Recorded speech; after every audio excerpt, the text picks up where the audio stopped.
तो वो प्रायः पुरुषों में भी अपनी प्रवृत्ति, काम प्रवृत्ति को ढूँढेगा। अब एक और दोष अगर उत्पन्न करवा दिया जाए, तो जातक अत्यधिक व्यभिचारी प्रकृति का हो जाता है।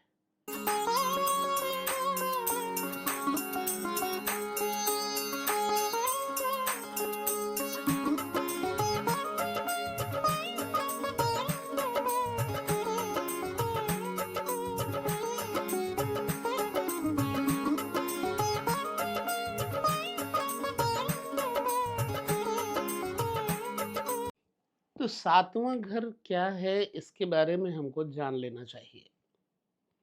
लग्न से सातवां घर व्यक्ति के अपने जीवन साथी का घर होता है। ठीक है, ये वाला क्या क्या जाना जाता है सातवें घर से, यह भी जान लेना जरूरी है, संदर्भ है ये। सातवां घर खास तौर से पुरुष है तो स्त्री का है, सातवां घर स्त्री है तो पुरुष का है। और सातवां घर विशेष तौर से विवाह के बारे में विचारणीय होता है। विवाह की जितनी बातें हैं, विवाह के सुख की जितनी बातें हैं, वो सातवें घर से ही अनुभव में ली जाती हैं, संज्ञान में लिया जाता है। यहाँ से व्यक्ति के अंदर कामोपभोग की इच्छा कितनी होती है पता लग जाता है। कोई व्यक्ति यदि अधिक कामी कुचाली होता है तो उसकी कुचाल भी हो जाती है, उसका चारित्र्य संदेहास्पद हो जाता है और बदनाम तथा कलंक भी हो जाता है। स्त्री मामले में बदनाम होने का भय रहता है। इसलिए इसे दाम्पत्य सुख का घर भी कहा गया है। विदेश यात्रा यहाँ से भी देखा जाता है। विदेश में रहना 12वां घर है। विदेश यात्रा, धार्मिक यात्राएं, विदेशी यात्राएं नवे से भी होती हैं। अष्टम से भी विदेश के बारे में देखा जाता है, परंतु यहाँ से दाम्पत्य समेत, जीवन साथी समेत विदेश जाने का योग कोई पूछे अगर, तो सातवें घर से आप तुमको देख लेना चाहिए। ठीक। डॉक्टर किसी का इलाज कर रहा है लेकिन वो ठीक नहीं हो रहा है, तो कोई तुमसे पूछता है क्या उस डॉक्टर से ठीक हो जाएगा? उसके लिए तुम्हें सातवां घर ही देखना है। कोई प्रश्न करता है कि जिस डॉक्टर को मैं दिखा रहा हूं वो उपचार ठीक चल रहा है? ज्योतिष में हर एक संदर्भ है, हर प्रश्न का उत्तर है। तो ये सातवां घर डॉक्टर के उपचार से लाभ या हानि के बारे में भी बताता है।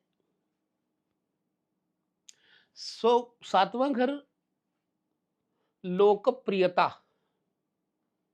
अप्रियता, लोकापवाद, तो विशेष तौर से लोकप्रियता के बारे में सातवां घर देखा जाता है।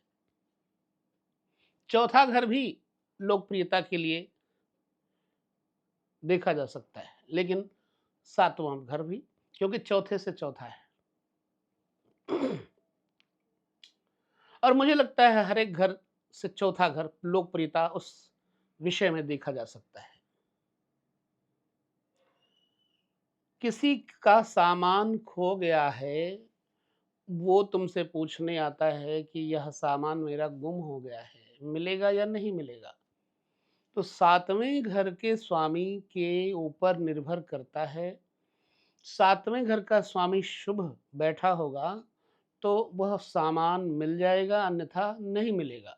सप्तमेश 11वें घर में बैठा हो, धन भाव में बैठा हो, चतुर्थ में बैठा हो, पंचम में बैठा हो, नवम में बैठा हो और शुभ दृष्ट हो, तो सामान मिल जाता है, नहीं तो नहीं मिलता। इसलिए खोए हुए वस्तु की प्राप्ति होगी या नहीं, सातवें घर से पता लगता है। अच्छी बात, जानकारी मिली या नहीं मिली? पुंसत्व बल, जिसको पुरुषत्व बल कहते हैं। कभी कभी देखा गया है कि किसी का दाम्पत्य जीवन केवल इसी बल की वजह से टूट गया। इसलिए यह पुंसत्व बल का भी भाव है। पौरुषत्व, स्त्री में भी वह बल होता है, पुरुष में भी वो बल होता है।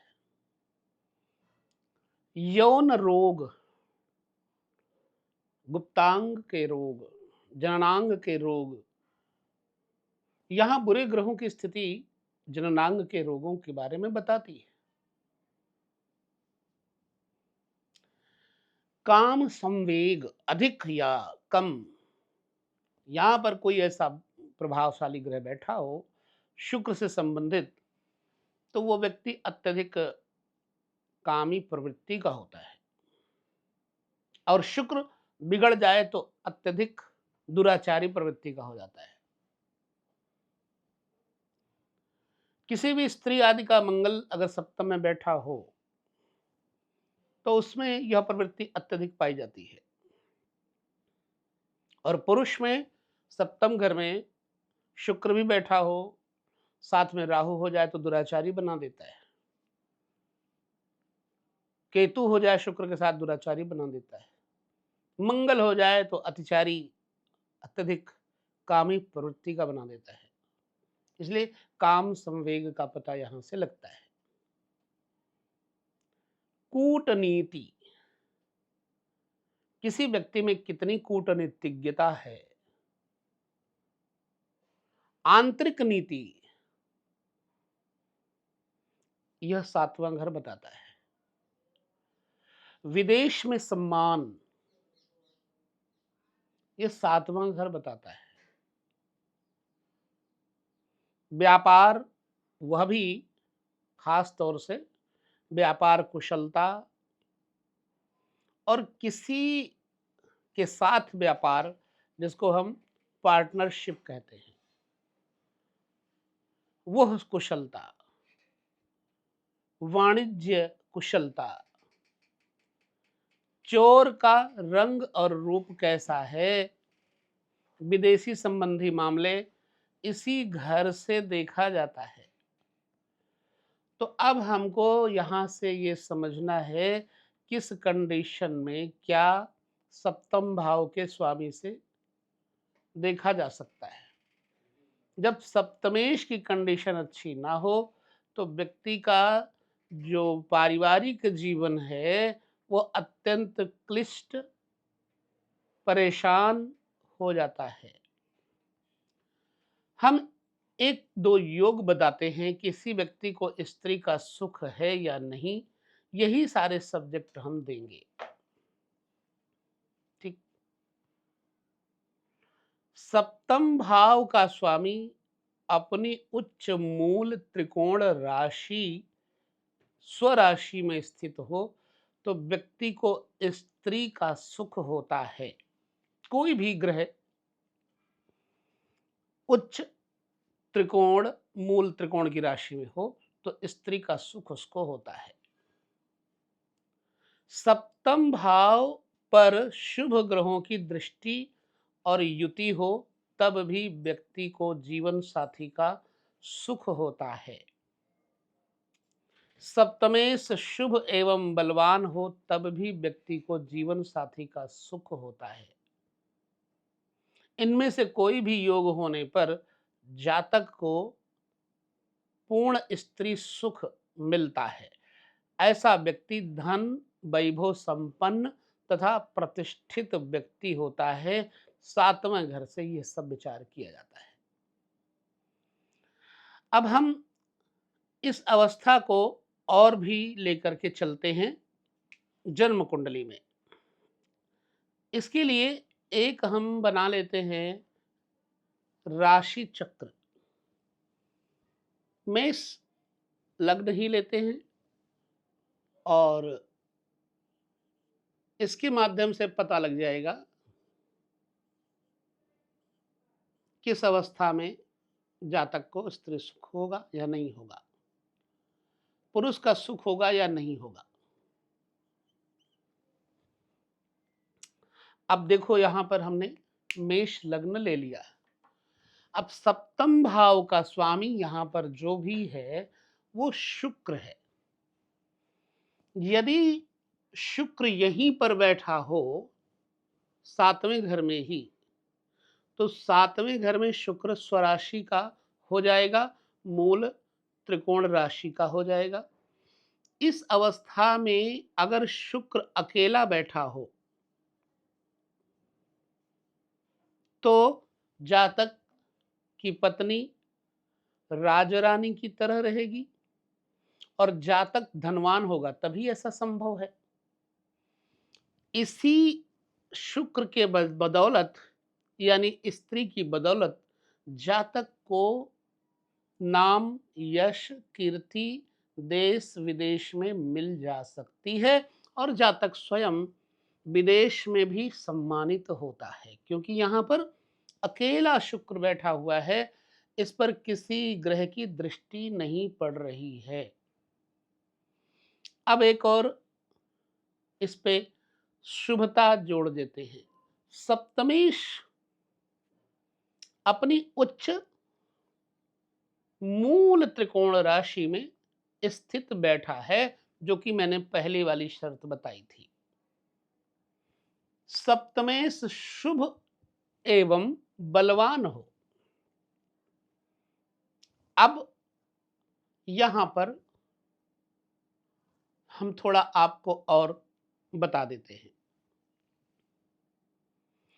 अगर जन्म कुंडली में शुक्र का मित्र यहां बुध भी बैठ जाए सातवें घर में, तो जातक की स्त्री संगीत से अत्यंत प्रेम करेगी, जातक स्वयं संगीत से प्रेम करेगा, नृत्य कला आदि में निपुण होगी जातक की स्त्री। और व्यापार के बारे में भी बता दिया जाए। जन्म कुंडली में यहां सप्तम स्थान पे शुक्र बैठा है, अत्यधिक जातक के अंदर काम संवेग होगा क्योंकि शुक्र बैठा है।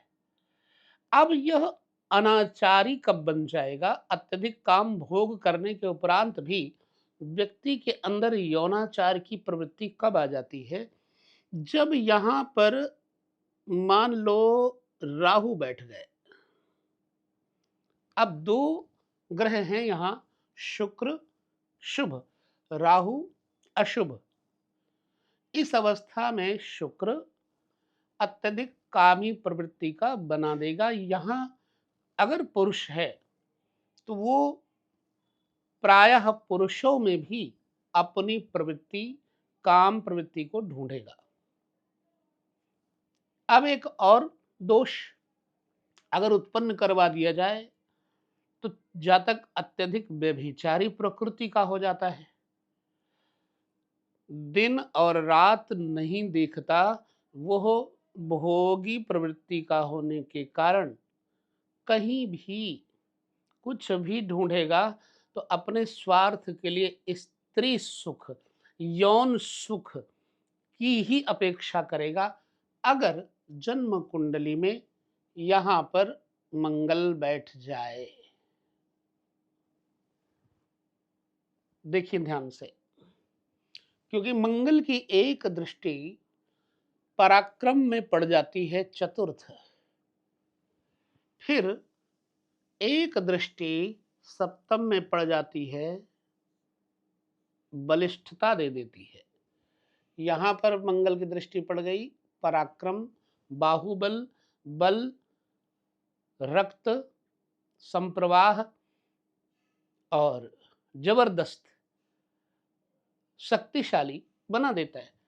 और मंगल की एक दृष्टि यहां पर पड़ गई, इसलिए ये अब किसी भी पुरुष, किसी भी स्त्री को अपनाना चाहे बलपूर्वक, हठपूर्वक, तो वो इस ग्रह की स्थिति के कारण किसी भी स्त्री समुदाय में अपना बलपूर्वक उस पर स्वायत्तता रख देता है। यानी कि अपनी सत्ता का प्रभाव, अपने पैसे का प्रभाव, अपने बल का प्रभाव इत्यादि के माध्यम से स्त्री को आकर्षित कर सकता है। ऐसी अवस्था में अगर वह स्त्री शत्रु पक्ष की भी है, शत्रु की स्त्री भी है, तो इस व्यक्ति से प्रभावित हो जाएगी। अब लग्न का स्वामी मंगल है और 8वें घर का स्वामी भी मंगल है। मंगल लग्नेश 12वें घर में चला गया। 12वां घर व्यय खास तौर से है, क्षय खास तौर से है, भोग खास तौर से है, विदेश और म्लेच्छ प्राय देशों में रहने की प्रवृत्ति खास तौर से है, विशेष तौर से है। सरल शब्दों में इसको हम समझा रहे हैं, कोई क्लिष्ट शब्द नहीं है। तो देखिए ध्यान पूर्वक, शुक्र ने मंगल की राशि पर अपनी दृष्टि डाली हुई है, जातक को सुंदर बनाया है। जातक सुंदर है, जातक में शुक्र से संबंधित लक्षण पाए जाते हैं। बलिष्ठ, भुजा, चेहरा आकर्षक, व्यक्तित्व दबंगों की तरह प्रभावशाली। पुनः यहाँ का स्वामी मंगल 12वें घर में जाकर के बैठ गया, ये विदेश है। अब ये व्यक्ति विदेशी महिलाओं से भी संभोग करेगा और अत्यधिक संभोग उसका विदेशी सुंदरी महिलाओं के साथ ही होगा, ये संभावना है। और ऐसी कंडीशन हमने कुंडली में देखी है, क्योंकि हमारे पास तो बहुत सारे लोग कुंडली दिखाते भी हैं, आते भी हैं, मिलते भी हैं, लेकिन चमत्कारिक रूप से यह व्यक्ति धनवान भी होगा, गुणवान भी होगा। इस अवस्था में जातक अपने गुण, अपने धन, वैभव का प्रभाव किसी भी स्त्री पर डाल के उसको अपनाने में पूरा सहयोग दे देगा। इसलिए हमने आपको यह बताया कि यह अवस्था ऐसी हो गई। लेकिन एक स्त्री में ही प्रीति रखता तो क्या, कौन सा ग्रह होता? यदि राहु ना होता तो, मंगल की दृष्टि ना होती तो, जातक एक ही स्त्री से धर्मनिष्ठ व्यवहार करता। इसके लिए हम आपको एक कंडीशन दिखा देते हैं, बता देते हैं, क्योंकि आपके पास ऐसी स्थितियों में कुंडलियां आती रहेंगी और आपको देखना पड़ता होगा। अगर ऐसा है तो ना तो राहु होगा, न मंगल की दृष्टि होगी। अब देखो, अगर मंगल की दृष्टि भी हो जाए तो पुरुषत्व बल दे देगा। लग्नेश हमेशा व्यक्ति के अंदर पुष्ट होने पर बल दे देता है और मित्र राशि में था। लेकिन अब इस व्यक्ति में धर्मनिष्ठता के साथ एक ही स्त्री के साथ शारीरिक भोग संबंध हो तो कैसा हो?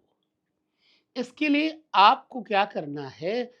मूल त्रिकोणेश बृहस्पति की दृष्टि अथवा बृहस्पति का साथ में बैठ जाना कह सकते हैं।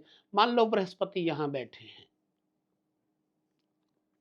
अब बृहस्पति दानी प्रवृत्ति के, याज्ञिक प्रवृत्ति के, धर्ममय प्रवृत्ति के लग्नगत बैठे मित्र राशि में, अग्नि तत्व में, बलिष्ठ, काम भोग में जो है सामर्थ्यवान, सुंदर, आकर्षक, और ठीक शुक्र पर इनकी दृष्टि आ रही है। ठीक बृहस्पति की दृष्टि यहां से आ रही। अगर बृहस्पति यहां बैठ जाते तब भी एक दृष्टि बृहस्पति की यहां आ जाती, लेकिन ऐसे में बृहस्पति की दृष्टि संभवतः थोड़ा पाखंड कर देती। अब इस अवस्था में बृहस्पति की दृष्टि शुक्र के ऊपर धर्ममय नीति से भोग वासना करवाती है, जो कि प्रकृति का एक नियम है। लिहाजा यह धार्मिक प्रवृत्ति वाला व्यक्ति है और सुंदर स्त्री का पति है। सुंदर स्त्री इसके साथ प्रेम करती है, धर्म नीतिवान, पूरा जीवन है, सुखद है, धन संपत्ति तो है ही है, मान सम्मान भी है, देश विदेश में भी इस व्यक्ति को लाभ मिलता है, क्योंकि 12वां घर विदेश है, लग्न में बैठा हुआ है, तो इसके अंदर गुण, बोलने चालने का तरीका और गान विद्या इत्यादि भी है। यह बात हमने सुख योग के बारे में बताई।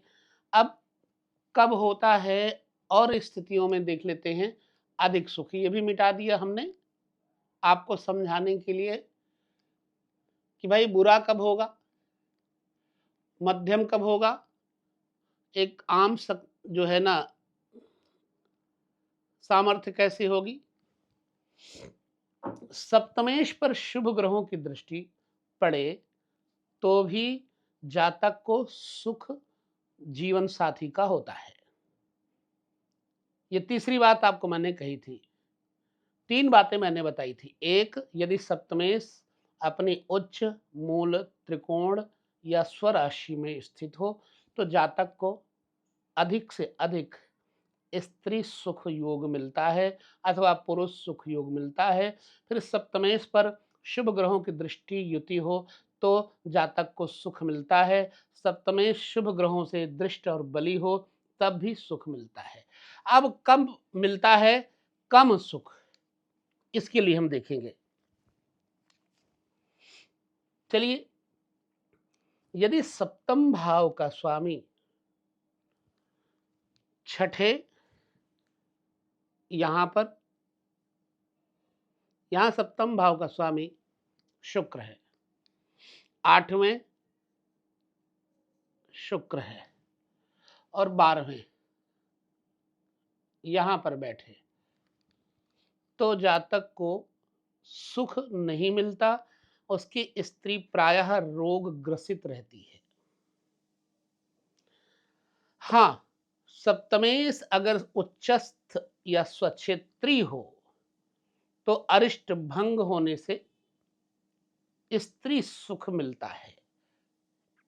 मान लो कि सप्तम भाव का स्वामी सप्तमेश यहां पर मीन राशि होती, कुंभ लग्न होती, सिंह लग्न होता, तो यहाँ मीन राशि होती और सप्तमेश यहाँ बैठ जाते तो यह दुख भंग योग बन जाता। और यहाँ मीन राशि होती या वृष राशि होती तो दुख भंग हो जाता, 12वें घर में दुख भंग हो जाता। इसलिए अल्प सुख के लिए यह हमने बताया और उसका भंग कब होता वो बताया। सप्तमेश यहाँ पर बैठा हो और द्वितीय भाव में शुभ ग्रह बैठा देख रहा हो तब भी ये जो अल्प सुख वाली बात कही है ये समाप्त हो जाएगी। दाम्पत्य सुख का नैसर्गिक कारक याद रखिए शुक्र है। अगर शुक्र नीचस्थ और शत्रु क्षेत्री, शुक्र के शत्रु सूर्य हैं, सिंह राशि में बैठ जाएं तो दाम्पत्य जीवन गया। यहाँ के स्वामी यहाँ बैठ गए तो व्यक्ति का दाम्पत्य जीवन कष्टमय हो गया, शत्रु क्षेत्री हो गए। ठीक एग्जाम्पल के लिए मैंने बताया, अगर सप्तम भाव के स्वामी पर शत्रु क्षेत्री पाप सप्तमें शत्रु क्षेत्री हो जाए तो व्यक्ति का दाम्पत्य सुख विनष्ट हो जाता है। इसलिए यह योग आपको देख लेना चाहिए। ये तो हो गया सप्तम भाव से संबंधित केवल स्त्री सुख, कम सुख और ज्यादा सुख। अब किसी के स्त्री का चरित्र कैसा है, इस विषय में अगर देखा जाए तो कौन से भाव द्वारा उसे देखा जा सकता है, इसका निर्णय कैसे करेंगे कि किसी व्यक्ति की स्त्री सचरित्र है, सुंदर है, उसके लिए तुम्हें समझना होगा। यहां पर मैं कह दूं, लग्न से 7वां घर केंद्र है और लग्न त्रिकोण भी है, केंद्र भी है। चौथा घर केंद्र है और 10वां घर केंद्र है। जन्म कुंडली में सप्तम भाव का स्वामी केंद्रगत हो, शुभ ग्रह से युक्त हो, तो व्यक्ति की स्त्री में धर्मनीयता, धर्मनीति, कर्मनीति, ग्रह चलाने वाली स्त्री होती है। और खास तौर से चौथा घर माँ का है, तो चौथे घर में शुभ ग्रह होने पर जातक की स्त्री अपने घर संसार को संजोने वाली होती है, संभालने वाली होती है। यह देख लेना। ये जो टॉपिक है, ये बड़ा अच्छा आपके लाइफ को समझाएगा और बाद में इस टॉपिक में उपचार भी हम बताने का प्रयास करेंगे। तो सप्तम भाव से क्या देखा जाता है, यह बात मैंने बताई। क्या क्या देखा जाता है और किस किस कंडीशन में आपको आपके सामने कुंडली दिखाने वाले प्रश्न कर सकते हैं, वो भी हम बताएंगे। और पत्नी का सुख अधिक है या कम है, ये बताया। अब ये बहुत छोटे से टॉपिक को आगे बढ़ाते हैं, लेकिन उसको दूसरी कुंडली में आपके सामने हम प्रस्तुत करेंगे ताकि और अच्छे से आप समझ पाएँ